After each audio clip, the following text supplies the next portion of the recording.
नजदीक पीटीआई कौमी सलामती के इजलास में शिरकत न करके मुल्क दुश्मनी की मुर्तकिब हुई है।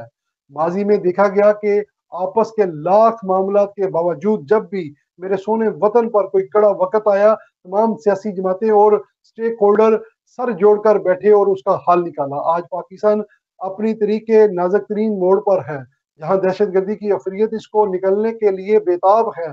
बुरूनी दुश्मन तो अपनी जगह, मगर पाकिस्तान में लाकर बसाए गए 30,000 से जायद दहशतगर्द भी इसे अंदर से खोखला कर रहे हैं। बलोचिस्तान और खैबर पख्तूनख्वा चल रहा है। आज इसी दहशतगर्दी के खिलाफ एक बार फिर तमाम सियासी जमातें और स्टेक होल्डर मिलकर बैठे, मगर वो सियासी जमात जो मुल्क की सबसे बड़ी जमात होने का दावा करती है, उन्होंने कौमी सलामती के इजलास में शिरकत से इनकार किया और दहशतगर्दों के खिलाफ किसी भी ऑपरेशन की मुखालफत कर दी। तहरीक इंसाफ ने कौमी सलामती के इजलास में शिरकत न करके पूरी कौम को न सिर्फ मायूस किया, बल्कि इन दहशत गर्दों को भी हिम्मत और ताकत दी। इंसाफ का एजेंडा सिर्फ इकदार में आना है और तरीके इंसाफ इसको पूरा करने के लिए रियासत को ब्लैकमेल करने से भी बाज नहीं आ रही। तरीके इंसाफ का बलोचिस्तान में किसी भी किस्म की ऑपरेशन की हमायत न करना का फैसला भी दहशत गर्दी को सपोर्ट फ्राहम करना है।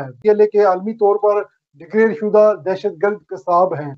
ये बातचीत के बजाय डंडे की जुबान समझते हैं, मगर तरीके इंसाफ इनसे भी बात करने को बेताब है। इसी तरह खैबर पख्तूनख्वा में भी तरीके इंसाफ की हुकूमत है, मगर ये जमात वहाँ भी दहशत गर्दी को खत्म करने में मुकम्मल तौर पर नाकाम है।